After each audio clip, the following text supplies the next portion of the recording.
Starting this off on a serious note, fairly recently I got mugged by gunpoint in our apartment parking lot here in Austin, and I'll explain briefly how that went down. It was about 9 o'clock at night. I was downstairs in the parking lot getting my bicycle out of the back of Jessica's car because I bike to work and she picks me up. As I was getting the bike out of the car, a brand new Mazda SUV just kind of pulled up fairly fast and stopped in front of my car. And 9 o'clock is dark and our parking lot isn't super well lit.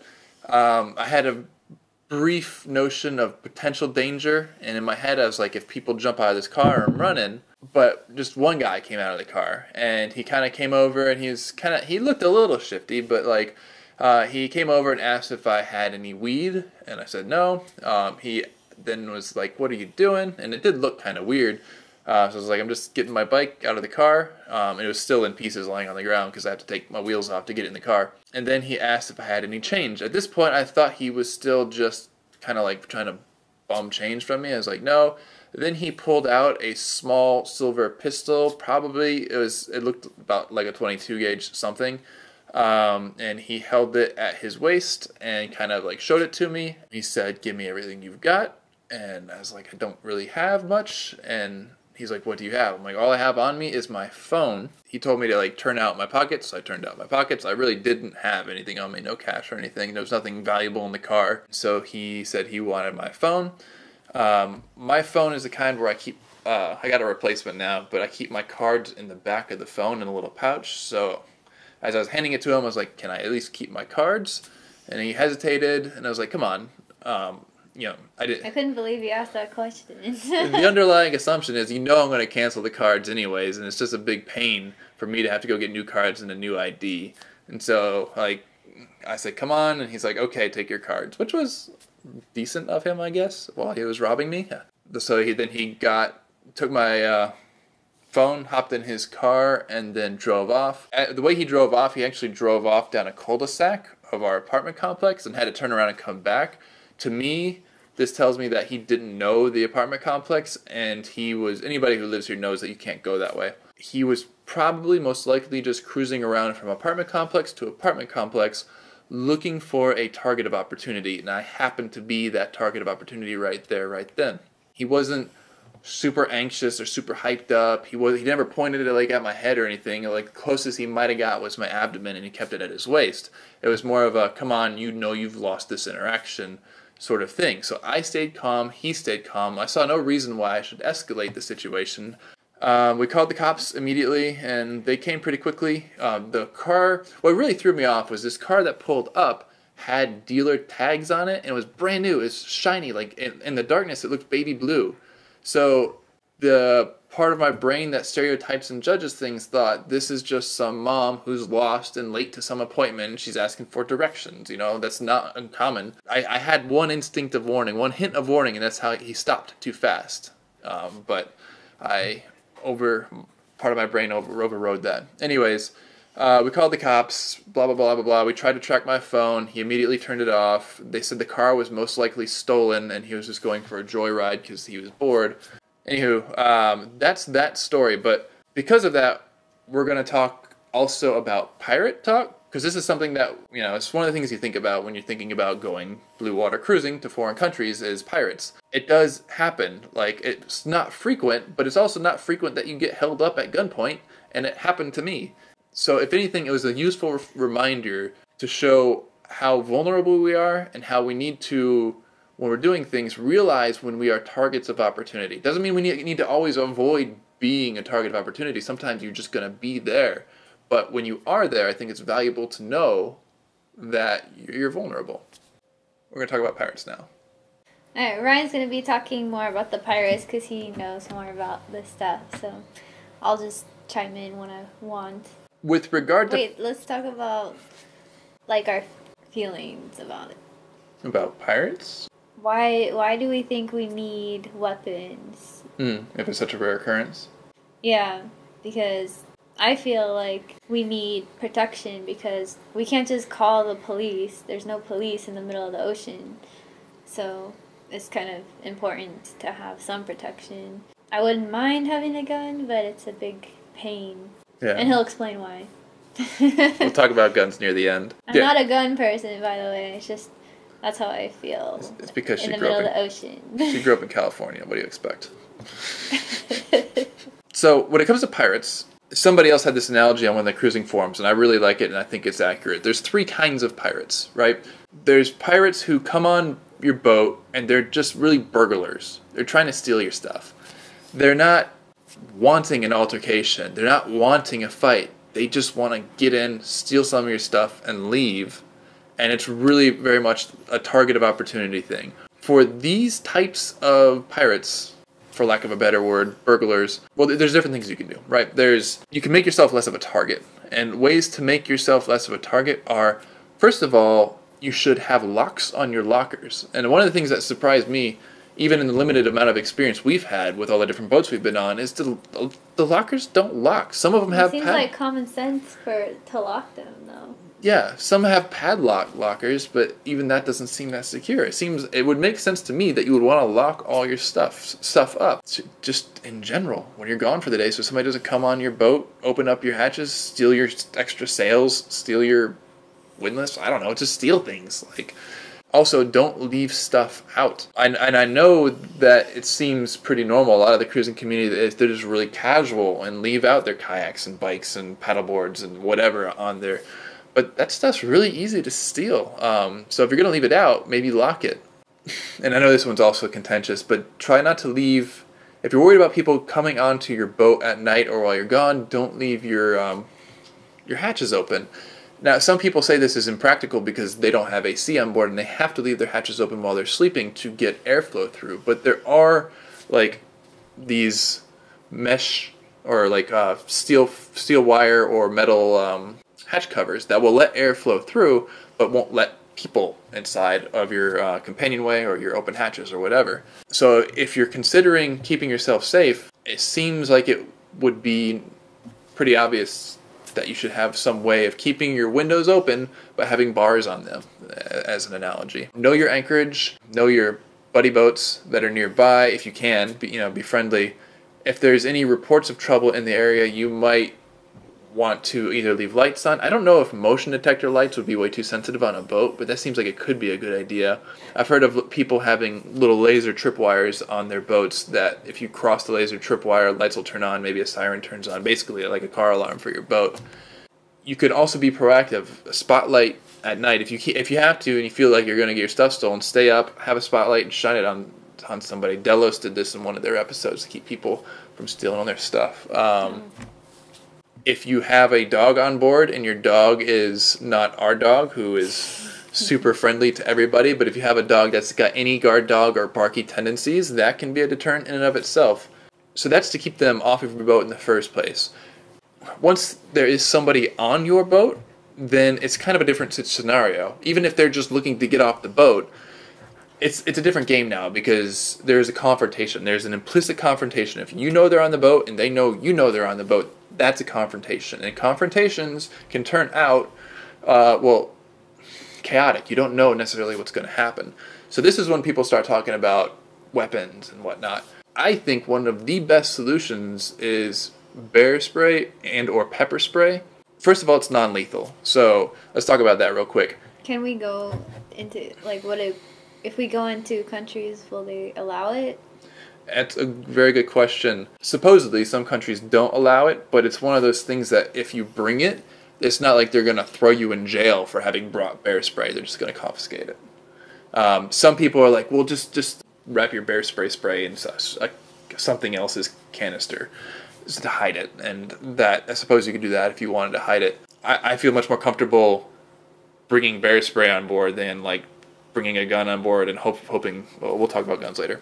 You don't want to accidentally shoot somebody or kill somebody if they were drunk and got on the wrong boat. You don't want to accidentally shoot somebody or kill somebody if one of your crewmates, is drunk and gets home late or is just sleepy and goes outside to relieve themselves off the transom. You don't want to get spooked and go shoot them. There's a lot of reasons not to want to accidentally kill somebody, and having a non-lethal deterrent in the scenario that you do have a burglar seems like a very, very good idea. So bear spray is one of those. You can also do cattle prods. That seems like a good one. They have to be really close, though. Now, cattle prod is long. You can bzz from this far away.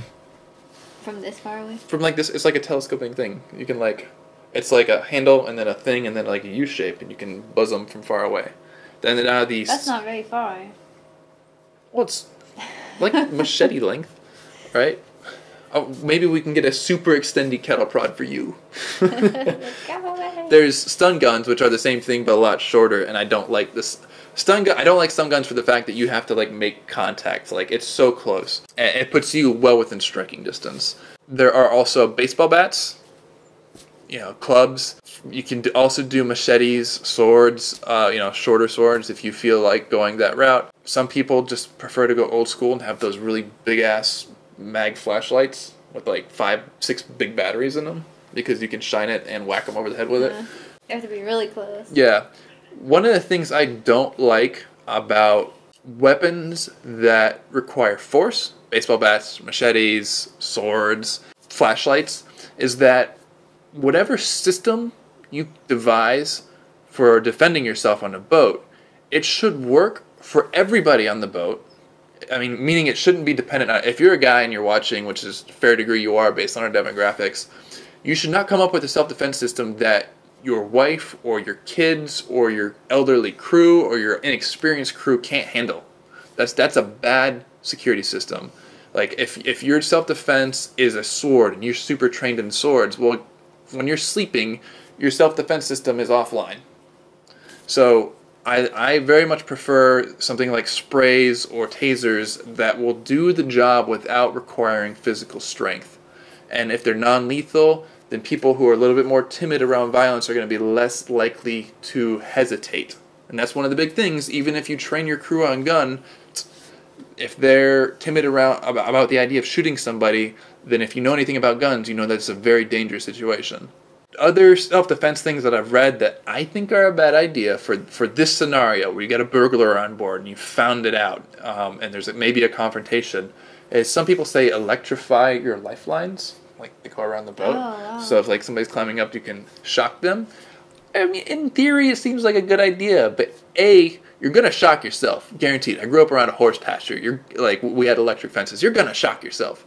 And there's always problems with the stupid electric fence. And I also would be worried about shorting something out on your boat and causing a fire. Seems like you'd have to re-rig your lifelines to be able to support that. And it's a huge pain. I like the idea of it, but it seems like it's impractical to implement. Another bad idea for the scenario where you got a burglar on the boat is the flare gun idea. Shooting a flare gun on your boat is a huge risk, huge fire hazard. You're like, oh, I got a flare gun, I'll just shoot them. Well, then what, you're going to set your sails on fire or something in your cockpit on fire? This is bad idea. You don't think a flare gun would be good? Not if somebody snuck onto my boat and I was sneaking around. Oh, okay. Maybe if they're in another boat. Right. So that's type 2 pirates, which is a good point to talk to. So type 1 pirates was people who are trying to steal stuff from your boat as burglars. And then there may or may not be a confrontation there. Type 2 pirates is people who want to use violence or threaten violence to take stuff from you. And to me, this is the one I'm most worried about. And this is actually would fit the analogy of the guy robbing me with a gun. He was a type 2 pirate. The type 2 pirates are most likely going to be armed with knives and machetes. The places you might encounter type 2 pirates are going to be off the coast of Ecuador, Colombia, and stuff like that. They may or may not have guns. They probably most definitely will have knives and machetes. These ones are much more serious because they are bringing weapons to the confrontation and they're using them as leverage over you. You don't know how it's going to turn out. The guy who robbed me, it was just a tool to scare me. But if he had been different or if he had been on drugs, he might have thought to shoot me afterwards just to wrap it up. You don't know how it's going to turn out. And the uncertain scenario, finality of this is what makes it so dangerous to me. So with regard to pirates who are going to come on board and take your stuff, if it's a stationary scenario, you're anchored out, then all the same stuff applies from the first case, right? If you are underway and they come at you, how this happens is they will come at you with motorboats. They're not going to sail up to you and take your stuff and sail away. They're going to be able to move faster than you, and you're not going to have anything to say about them catching up to you, really. There may be more than one of them, from different things and encounters that I've read, a lot of times they creep up close to you, start to make you feel uncomfortable, and it seems like they're just profiling you to see how much trouble you're going to be. Because even these pirates who are threatening violence, they don't want violence. They don't want to risk themselves or their livelihood. They would much rather take a boat who's easy and scared and just take all their stuff than like deal with a boat who's going to fight tooth and nail. They don't want to fight that boat. So they're going to profile you for a little bit. This is where you want to, like, the number one rule here is don't let them on your boat. Once they come onto your boat, it's a completely different game. This is where people have the strongest argument for guns. If we're not using guns, if we don't have guns on board, what are things you can do to keep pirates off of your boat? Well, first of all is sail with a buddy boat. Okay, rewinding a little bit. When you get somewhere new, talk to local cruisers, talk to locals, ask if there's any, security problems or self-defense issues. You should arm yourself with information from the get-go. That's just given. Know the area. If it's risky, either sail around, like sail offshore enough from problem areas so it's not a problem, or sail with buddy boat or more than one. Strength in numbers. If you find yourself in a scenario where you're out, you're not sailing with anybody, and they're coming at you, if you see them, then you need to deter them from coming closer to your boat.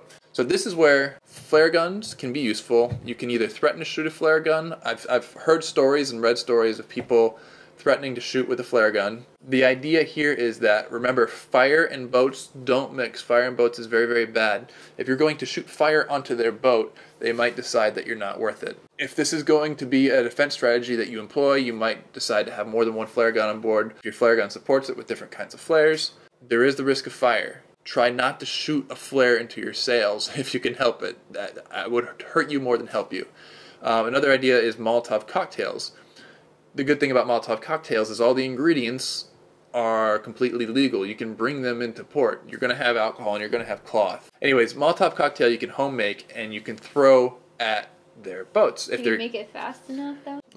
There's definitely ways of preparing these things so that, like, if you throw a Molotov cocktail on their boat, probably going to be fairly effective. There's also the option of bows and arrows and crossbows. That is an option, but for the same reason as before, where I don't like having weapons on board that depend on the user of the weapon to have skill or strength or competency, I don't know that I would make them the core focus of your defense strategy. I have read some creative ideas. Somebody said that you can make a potato gun using your propane. And a potato gun is basically you take a big PVC tube and you put a cap on the ends, and if you put a potato in it, it shoots a potato super, super far. You could expand upon that idea if you wanted to launch Molotov cocktails, to launch other things if you really, really wanted to. It's creative. It's not illegal because all the things to make it are legal. So you could assemble it once you leave shore. I don't know how effective it would be, but if you were really creative and determined, I feel like you could make a pretty badass potato launcher and launch some pretty mean stuff. Another idea is, this is more for if they get on board, tear gas or some sort of noxious gas, and you would have gas masks in your cabin area. The idea here being if they really do come on board and they got their machetes and stuff and you just don't feel like you can go get them, go below, lock all the doors. If they come in, release the gas and put on your gas masks, and maybe that will be enough of a deterrent to either get them away or give you time for any help that you've called in to get there. It's an idea. The only question here is that I'm not sure about is the legality of tear gas and stuff like that. I know you can home brew some noxious gases and stuff like that. Some bad ideas I feel like that I've read about this are people say use lasers. Like there's these really powerful green lasers that you can shine and theoretically blind somebody. The beam is penny sized. If you're going to hit somebody in the eyeball on a boat that's 100 yards away as they're trying to get in long enough to blind them. Yeah, it sounds like a bad idea. Yeah, it's a bad idea. I would not feel comfortable depending on that as my strategy. Although now that I think about it, I wonder if you could write software that would auto face target and then aim the laser for you. That could be cool. That might actually be a business opportunity. Sniper rifles, I feel like, are a bad idea. Even if you could get them, even if you dealt with all the legalities of it, you won't know for sure if a boat that's approaching you is hostile until they're closer than a sniper rifle would be effective. There will be people who motor up to you who are fishermen just trying to sell things, or people trying to sell wares or stuff like that, trying to sell groceries. Like, if you're hypersensitive to people motoring up to you, and you had a sniper rifle, you might be tempted to shoot somebody, and they're just a fisherman trying to sell you the day's catch or something, you know? And again, the whole, you have to be trained to use it. That means your crew can't use it unless they're trained. The sniper rifle is a bad idea. And the third type of pirate is professional pirates, I guess you'd say. These are the people who, they have a plan. They're going out there. These are like the pirates off the coast of Somalia and stuff. These are the ones that they are armed with AK-47s. I think I'd want a gun if we were going near there. Yeah, I wouldn't want to go near there. Like, it's... Well, like, there was a British couple that got taken near Seychelles or something. Some people wonder, well, why would you ever go in there in the first place? If you want to cut through and take the shortcut from, like, the Indian Ocean through to the Mediterranean, through that, the word's escaping me, but through that channel right there, that is significantly shorter than sailing all the way around Africa. So a lot of people take that gamble. There's ways to do it, but that's where you might run into Type 3 pirates. So Type 3 pirates, don't even go there. Like, that's the kind of scenario to where if you get got, you're got, and you just have to, like, they're in control. You've already surrendered your control over the situation by going there in the first place. So that's kind of the breakdown. So let's talk about guns. I don't have a problem with guns. We live in Texas. We shoot guns. Like, you know, we did that for our roommate's birthday. I grew up on a farm. Guns were a tool. They were useful. They're also kind of fun. With regard to having them on a boat, we will probably not bring guns onto the boat for a number of reasons. First of all, if you have a security system that requires, like, guns, it means everybody on board must be competent and trained with guns. They must be willing to use guns and not hesitate to use guns, and they must be disciplined enough not to accidentally shoot a fisherman who comes up. That's non-negotiable. Being that that's not the case for the vast majority of yachts out there, to me that rules out guns as a viable option. Even if you're a guy and you're like, well, I'm going to be the only one who uses a gun because I'm trained, well, that means your gun defense system only works when you're awake and conscious. There was a story about a fishing boat coming to a yachty out of the sun. So the sun was setting and the fishing boat timed it perfectly to where they came out of the sun. That means the people on board his boat had no idea the pirates were coming. Basically, they had seconds until they realized, from just being normal, until they realized that, oh crap, there are pirates coming to get us. The guy was down below and his wife was up at the helm. In that situation, first of all, you must have a system that works at all times. You can't have, whatever your defense is, you can't have it tucked away under PFDs down below in the bottom of the lazarette. No, it needs to be top of mind. It needs to be ready to go. And it needs to be not scary. And that's the thing with guns. They're scary. They're dangerous. Typically, you're going to have them locked away in a locker under lock and key. From that point of view, guns tend to not be ready enough. Second of all, like, the biggest deterrent for me, honestly, is the legalities of having a gun on board. Like, I seriously considered getting a gun, or more than one gun for the boat. But in different countries, the illegality of guns varies dramatically. Most places, you're going to have to submit your gun when you enter to the country, and they're going to take it and lock it in a police station or something. Okay, I'm fine with that, really. The problem is, say you go to Cuba and you check into Cuba, and I could be a little bit mistaken in my information here, so I'm saying this now, feel free to correct me, but from what I understand, you go to Cuba, you check into Cuba, you have to give them your shotgun, give them your handgun, give them all your bullets, they're going to lock it up. And then you want to sail around Cuba, you spend a few weeks, you move down the coast, you get to the bottom of Cuba, and what? Your gun's still all the way on the other side of the country. So you got to sail back or fly back to get them? Well, you can't fly back because you're going to have to fly with guns. They're not going to allow that. So what do? Like, that's a huge pain to have to circle around. Will they let you take your guns out after every port and check them back into the next one? Maybe. That's also a huge pain. And there's certain countries, if the corruption, for lack of a better word, of the officials of a country is questionable, then the legality of your gun is going to vary based on which port you check into. If I had guns, I don't want to have to, like, hope that I don't run into the guy who's had a really terrible day and just has a chip on his shoulder about Americans with guns to hope that he doesn't arrest me for having any guns because he thinks they're illegal, even though they're technically not.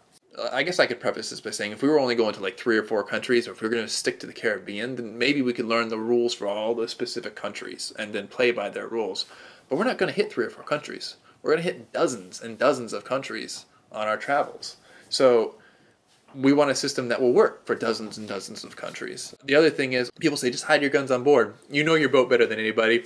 To be honest, I kind of buy that idea. I fully feel like you could build a false floor or a false board or something to hide some guns behind. But I would be way too nervous. Like, if I had guns hidden on board and they were searching, like you check into a country, they're going through, they're searching your stuff, I would be so hyper paranoid. And it's not worth the risk of getting caught for freaking gun smuggling because he wanted to bring a gun on board, when there are alternatives, there are other ways to deal with this. I've heard people who start cruising with guns and then it's such a hassle, they just throw the guns overboard. If you bring a gun on a boat, that's your personal decision. I don't think it works for us. Practically speaking, I don't think it's a very effective means of defending yourself.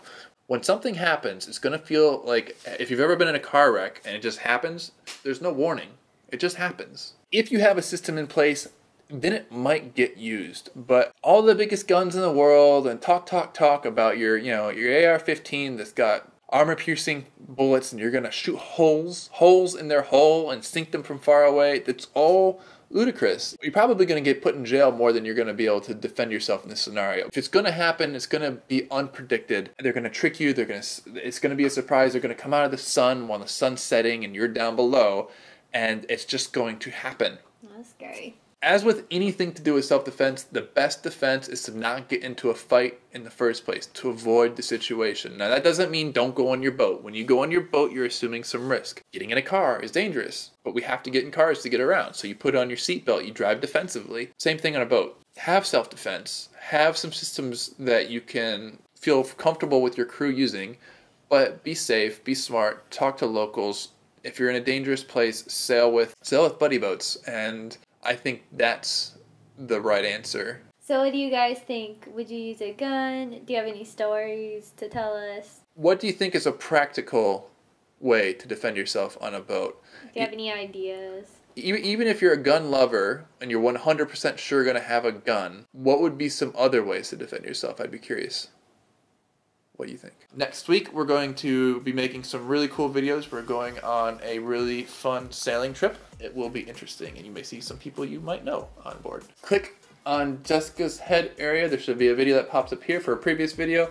Click on my head here if you want to support us on Patreon, because that would be cool. Check out our perks we have there. And click on Aria's head. There'll be a thing that pops up if you want to subscribe to us. Okay.